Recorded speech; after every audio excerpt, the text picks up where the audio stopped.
بسم اللہ الرحمن الرحیم۔ ملفوظات حضرت مسیح موعود علیہ السلام، 27 دسمبر 1905 بامقام قادیان دارالامان۔ حضرت اقدس نے فرمایا، یہ بھی یاد رکھو کہ جن لوگوں نے یہ زمانہ نہیں پایا وہ معذور ہیں، ان پر کوئی حجت پوری نہیں ہوئی، اور اس وقت اپنے اجتہاد سے جو کچھ وہ سمجھے اس کے لیے اللہ تعالیٰ سے اجر اور ثواب پائیں گے۔ مگر اب وقت نہیں رہا، اس وقت اللہ تعالیٰ نے اس نقاب کو اٹھا دیا اور اس مخفی راز کو ظاہر کر دیا ہے، اور اس مسئلے کے برے اور خوفناک اثروں کو تم دیکھ رہے ہو کہ اسلام تنزل کی حالت میں ہے، اور عیسائیت کا یہی ہتھیار حیات مسیح ہے جس کو لے کر وہ اسلام پر حملہ آور ہو رہے ہیں، اور مسلمانوں کی ذریت عیسائیوں کا شکار ہو رہی ہے۔ میں سچ سچ کہتا ہوں کہ ایسے ہی مسائل وہ لوگوں کو سنا سنا کر برگشتہ کر رہے ہیں، اور وہ خصوصیتیں جو نادانی سے مسلمان ان کے لیے تجویز کرتے ہیں سکولوں اور کالجوں میں پیش کر کے اسلام سے جدا کر رہے ہیں۔ اس لیے خدا تعالیٰ نے چاہا کہ مسلمانوں کو متنبع کیا جاوے، بس اس وقت چاہا ہے کہ مسلمان متنبع ہو جائیں کہ ترقی اسلام کے لیے یہ پہلو نہایت ضروری ہے کہ مسیح کی وفات کے مسئلے پر زور دیا جاوے، اور وہ اس امر کے قائل نہ ہوں کہ مسیح زندہ آسمان پر گیا۔ مگر مجھے افسوس سے کہنا پڑتا ہے کہ میرے مخالف اپنی بدقسمتی سے سر کو نہیں سمجھتے اور خواہ نخواہ شور مچاتے ہیں۔ کاش یہ احمق سمجھتے کہ اگر ہم سب مل کر وفات پر زور دیں گے تو پھر یہ مذہب عیسائی نہیں رہ سکتا۔ میں یقیناً کہتا ہوں کہ اسلام کی زندگی اس کی موت میں ہے۔ خود عیسائیوں سے پوچھ کر دیکھو کہ جب یہ ثابت ہو جاوے کہ مسیح زندہ نہیں بلکہ مر گیا ہے تو ان کے مذہب کا کیا باقی رہ جاتا ہے۔ وہ خود اس امر کے قائل ہیں کہ یہی ایک مسئلہ ہے جو ان کے مذہب کا استحصال کرتا ہے، مگر مسلمان ہیں کہ مسیح کی حیات کے قائل ہو کر ان کو تقویت پہنچا رہے ہیں اور اسلام کو نقصان پہنچاتے ہیں۔ ان کی وہی مثال ہے، یک برسر شاخ و بن میں برید۔ عیسائیوں کا جو ہتھیار اسلام کے خلاف تھا اسی کو ان مسلمانوں نے اپنے ہاتھ میں لے لیا اور اپنی ناسمجھی اور کم فہمی سے چلا دیا، جس سے اسلام کو اس قدر نقصان پہنچا۔ مگر خوشی کی بات ہے کہ اللہ تعالیٰ نے عین وقت پر اس سے ان کو آگاہ کر دیا اور ایسا ہتھیار عطا کیا جو صلیب کے توڑنے کے واسطے بے نظیر ہے، اور اس کی تائید اور استعمال کے لیے اس نے یہ سلسلہ قائم کیا۔ چنانچہ اللہ تعالیٰ کے فضل اور تائید سے اس موت مسیح کے ہتھیار نے صلیبی مذہب کو جس قدر کمزور اور سست کر دیا ہے وہ اب چھپی ہوئی بات نہیں رہی۔ عیسائی مذہب اور اس کے حامی سمجھ سکتے ہیں کہ اگر کوئی فرقہ اور سلسلہ ان کے مذہب کو ہلاک کر سکتا ہے تو وہ یہی سلسلہ ہے۔ چنانچہ یہی وجہ ہے کہ وہ ہر ایک اہل مذہب سے مقابلہ کے لیے آمادہ ہو جاتے ہیں، مگر اس سلسلے کے مقابلہ میں نہیں آتے۔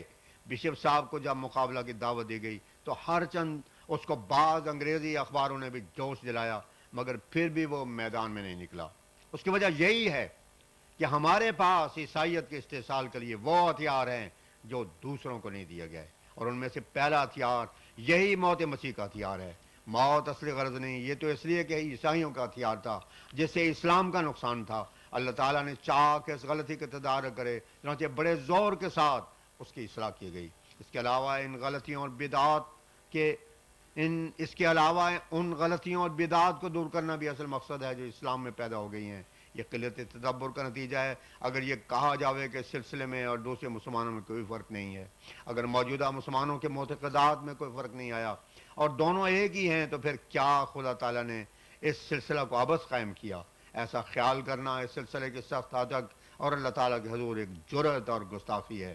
اللہ تعالیٰ نے بار بار ظاہر کیا ہے کہ دنیا میں بہت تاریکی چھا گئی ہے، عملی حالت کے لحاظ سے بھی اور اعتقادی حالت کی وجہ سے بھی۔ وہ توحید جس کے لیے بے شمار نبی اور رسول دنیا میں آیا اور انہوں نے بے انتہا محنت اور سعی کی، آج اس پر ایک سیاہ پردہ پڑا ہوا ہے اور لوگ کئی قسم کے شرک میں مبتلا ہو گئے ہیں۔ حضرت صلی اللہ علیہ وسلم نے فرمایا تھا کہ دنیا کی محبت نہ کرو، مگر اب دنیا کی محبت ہر ایک دل پر غلبہ کر چکی ہے اور جس کو دیکھو اسی محبت میں غرق ہے۔ دین کے لیے ایک تنکا بھی ہٹانے کے واسطے کہا جائے تو وہ سوچ میں پڑ جاتا ہے اور ہزاروں عذر اور بہانے کرنے لگتا ہے۔ ہر قسم کی بدعملی اور بدکاری کو جائز سمجھ لیا گیا ہے اور ہر قسم کی منہیات پر کلم کلا زور دیا جاتا ہے۔ دین بالکل بے کس اور یتیم ہو رہا ہے۔ ایسی صورت میں اگر اسلام کی تائید اور نصرت نہ فرمائی جاتی تو اور کون سا وقت اسلام پر آنے والا ہے جو اس وقت مدد کی جاوے؟ اسلام تو صرف نام کو باقی رہ گیا. اب بھی اگر یہ واز نہ کی جاتی تو پھر اس کے مٹنے میں کیا شبہ ہو سکتا تھا؟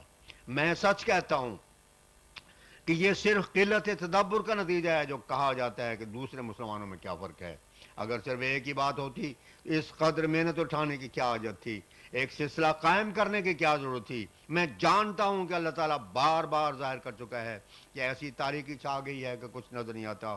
وہ توحید جس کا ہمیں فخر تھا اور اسلام جس پر ناز کرتا تھا وہ صرف زبانوں پر رہ گئی ہے، ورنہ عملی اور اعتقادی طور پر بہت ہی کم ہوں گے جو توحید کے قائل ہیں. حضرت صلی اللہ علیہ وسلم نے فرمایا تھا دنیا کی محبت نہ کرنا، مگر اب ہر ایک دل اسی میں غرق ہے اور دین ایک بے کس اور یتیم کی طرح رہ گیا ہے. حضرت صلی اللہ علیہ وسلم نے صاف طور پر فرمایا تھا حب الدنیا راس کل خطیۃ.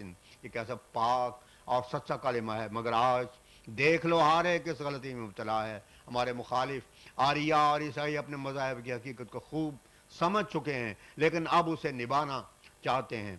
عیسائی اچھی طرح جانتے ہیں کہ ان کے مذہب کے اصول و فروع اچھے نہیں، ایک انسان کو خدا بنانا ٹھیک نہیں. اس زمانے میں فلسفہ، طبی اور سائنس کے علوم ترقی کر گئے ہیں اور لوگ خوب سمجھ گئے ہیں کہ مسیح بجوز ایک ناتواں اور ضعیف انسان ہونے کے کوئی اقتداری قوت اپنے اندر نہ رکھتا تھا، اور یہ ناممکن ہے کہ ان علوم کو پڑھ کر خود اپنی ذات کا تجربہ رکھ کر اور مسیح کے کمزوریوں اور ناتوانیوں کو دیکھ کر یہ اعتقاد رکھیں کہ وہ خدا تھا.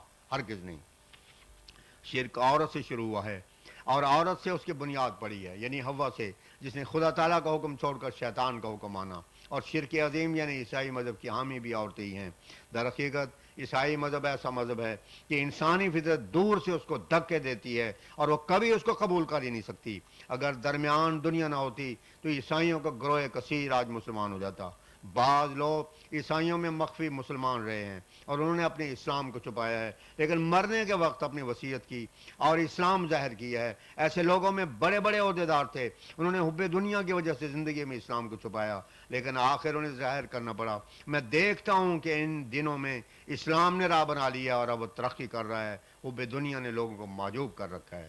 غرض مسلمانوں میں اندرونی تفریقہ کا موجب بھی یہی حب دنیا ہی ہوتی ہے، کیونکہ اگر معاذ اللہ تعالیٰ کی رضا مقدم ہوتی تو آسانی سے سمجھ میں آ سکتا تھا کہ فلاں فرقے کے اصول زیادہ صاف ہیں اور وہ انہیں قبول کر کے ایک ہو جاتے.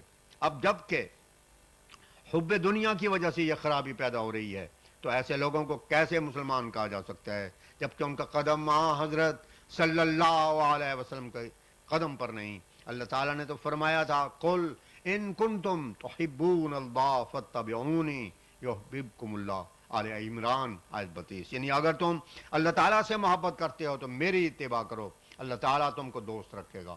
اب اس حب اللہ کے بجائے اور اتباع رسول اللہ صلی اللہ علیہ وسلم کے بجائے حب دنیا کو مقدم کیا گیا ہے. کیا یہی حضرت صلی اللہ علیہ وسلم کی اتباع ہے؟ کیا حضرت صلی اللہ علیہ وسلم دنیا دار تھے؟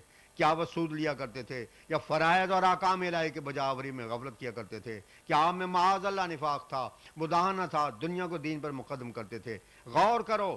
اتباع تو یہ ہے کہ آپ کے نقش قدم پر چلو اور پھر دیکھو کہ خدا تعالیٰ کیسے کیسے فضل کرتا ہے. صحابہ نے وہ چلن اختیار کیا تھا، پھر دیکھ لو کہ اللہ تعالیٰ نے انہیں کہاں سے کہاں پہنچایا. انہیں دنیا پر لات ماری تھی اور بالکل حب دنیا سے الگ ہو گئے تھے، اپنی خواہشوں پر ایک موت وارد کر لی تھی. اب تم اپنی حالت کا ان سے مقابلہ کر کے دیکھ لو، کیا انہیں کے قدموں پر ہو. افسوس اس وقت لوگ نہیں سمجھتے کہ خدا تعالیٰ ان سے کیا چاہتا ہے. راس و کل خطیت نے بہت سے بچے دے دیے ہیں. کوئی شخص عدالت میں جاتا ہے تو دو آنے لے کر جھوٹی گواہی دینے میں ذرا شرم و حیا نہیں کرتا. کیا وکلا قسم کھا کر کہہ سکتے ہیں کہ سارے کے سارے گواہ سچے پیش کرتے ہیں؟ آج دنیا کی حالت بہت نازک ہو گئی ہے. جس پہلو اور رنگ سے دیکھو جھوٹے گواہ بنائے جاتے ہیں. جھوٹے مقدمہ کرنا تو بات ہی کچھ نہیں، جھوٹے اسناد بنا لیے جاتے ہیں. کوئی امر بیان کریں گے تو سچ کا پہلو بچا کر بولیں گے. اب کوئی ان لوگوں سے جو اس سلسلے کی ضرورت نہیں سمجھتے پوچھے کہ کیا یہی وہ دین تھا جو حضرت صلی اللہ علیہ وسلم لے کر آئے تھے؟ اللہ تعالیٰ نے تو چھوٹ کر نجاست کہا تھا کہ اس سے پرہیز کرو. اجتنبوا الرجس من الاوثان واجتنبوا قول الزور. الحج آیت 31. بت پرستی کے ساتھ اس جھوٹ کو ملایا ہے.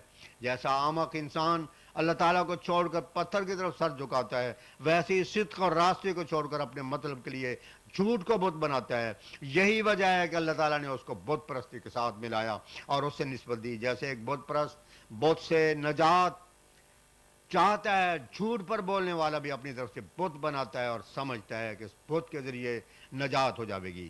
کیسی خرابی آ کر پڑی ہے! اگر کہا جاوے کہ کیوں بت پرست ہو، اس نجاست کو چھوڑ دو، تو کہتے ہیں کیوں کر چھوڑ دیں، اس کے بغیر گزارا نہیں ہو سکتا۔ اس سے بڑھ کر اور کیا بدقسمتی ہوگی کہ جھوٹ پر اپنا مدار سمجھتے ہیں۔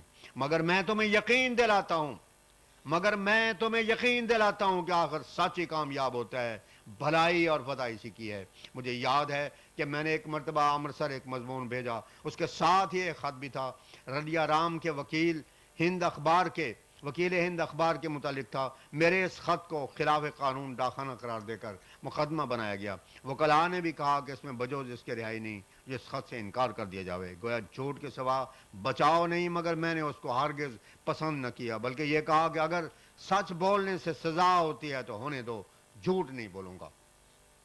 آخر وہ مقدمہ عدالت میں پیش ہوا۔ ڈاک خانوں کا افسر بحیثیت مدعی حاضر ہوا۔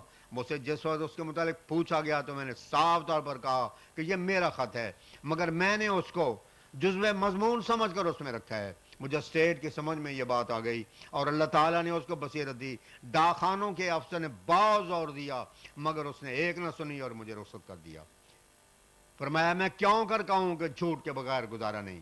ایسی باتیں نیری بیہودگیاں ہیں۔ سچ تو یہ ہے کہ سچ کے بغیر گزارا نہیں۔ میں اب تک بھی جب اپنے اس واقعہ کو یاد کرتا ہوں تو ایک مزہ آتا ہے کہ خدا تعالیٰ کے پہلو کو اختیار کیا، اس نے ہماری رعایت رکھی اور ایسی رعایت رکھی جو بطور نشان کے ہو گئی۔ میں یتوکل علی اللہ فہو حسبہ، الطلاق آیت 4۔